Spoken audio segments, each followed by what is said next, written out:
This YCN segment is brought to you by Lake Sunapee Visiting Nurse Association and Hospice. Welcome back. One final segment, YCN Sports Talk. Jeremy Stout, Rob Taylor, and we go back to basketball. We'll talk about some of the Western Conference playoffs right now, the defending champs, the Warriors, and just really dominating the Spurs, and a team in the Spurs that we thought, okay, no matter though they don't have Kawhi Leonard, they didn't have a great regular season, this team is so well coached, Greg Popovich, they will figure it out. They've looked outclassed in these first two games. I know they go back home. Do they have a chance to win a game? This Warriors team is good. Absolutely, and they're deep. Of course, missing one of their best guys. Right, Steph Curry obviously not playing. That really sort of shook up the snow globe that is the NBA, and it's kind of made it, I think, a little bit more parity in the league.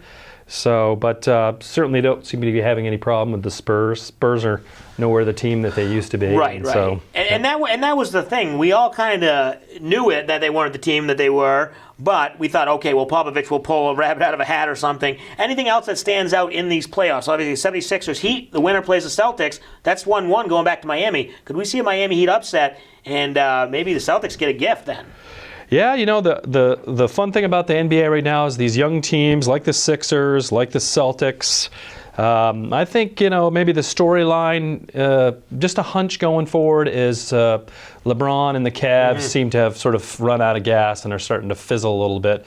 My guess is he's in a West Coast team right, by next year. Yeah. It just seems like we're coming down the end of the Cavs King era. Right, yeah, and LeBron James actually getting beat for the first time in the first round in Game 1 in his career on Sunday, and we'll make our pick for Game 2 coming up in a little bit, but that Cavs team really, I don't want to say they're in trouble. They're only down 1-0, but this Pacers team is no joke. So lots of playoffs to go. As we know, playoffs last well into June. It seems like they go on forever. We're only 2 games into it, and we'll make our Salt Hill Pub picks of the week coming up.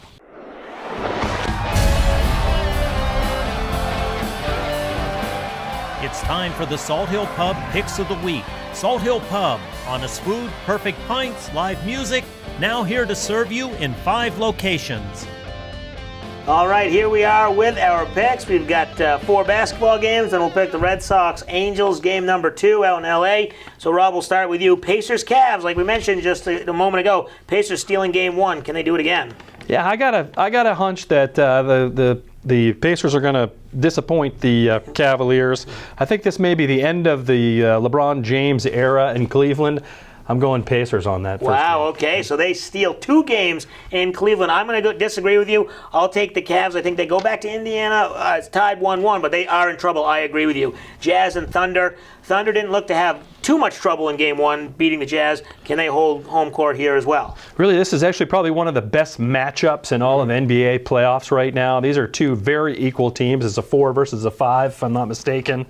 It was a great game, the first game, but I think that the Thunder are probably just a little bit too much for the Jazz, and we'll see.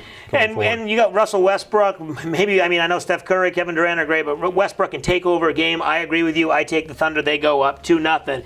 Maybe this, I don't want to say the surprise series, but maybe an upset here. 76ers Heat with a big win to even it up. Goes back to Miami. Who gets home court advantage here, Heat or 76ers? We were talking a little bit earlier about these young teams like the Celtics and the Sixers, and so I'm a Sixers buyer at this point. I just think maybe they're the future of the NBA as well as the Celtics. Right. We got some really good young talent that's going to be probably here for a long time to come. Yeah, I agree with you. I think the 76ers team, Joel Embiid, he'll come back, and hopefully he'll be healthy. I agree with you. They get the win on the road. They take the 2-1 lead, and you're right. They are a young and up-and-coming team. They could take over the East anytime. Out west, we talked about it, Warriors-Spurs. Spurs back home. Do they have a shot here to at least steal a game? You know, Greg Popovich as the coach is kind of like a Bill Belichick. It always seems to find a way to win where it counts. But again, I think I'm a seller on the Spurs at this point. I'm still going Warriors. They've got depth and strength. So. Right. They have too much talent, and against the team with the Spurs, Kawhi Leonard not playing, it doesn't look like he'll play at all these playoffs because I agree with you. I think the Warriors actually get the sweep. They win Game 3 and then Game 4. And then we go to the Diamond, Red Sox and Angels. Rick Porcello on the mound tonight. Who you got? Can he continue his 3-0 start? Porcello has been the stud of the staff so far this year. He's looking more like the Cy Young winner that he was. Yes. And so I'm a buyer on Red Sox. I think right. the Sox are looking great. Well, I'm rooting for you. I hope you win. I hope I'm wrong. Is it Rick Porcello's turn to have a bad game? I don't know. I'm going to take the Angels. They're playing well. I think they might bounce back tonight, but then the Red Sox can win the series the next night in Game 3. So that's going to do it. Rob, thank you very much for joining us. Pleasure. Rob Taylor, the Executive Director of the Lebanon Area Chamber of Commerce. And don't forget, you can check out our website, ycnnow.com, to watch all episodes of YCN Sports Talk. Thanks for watching.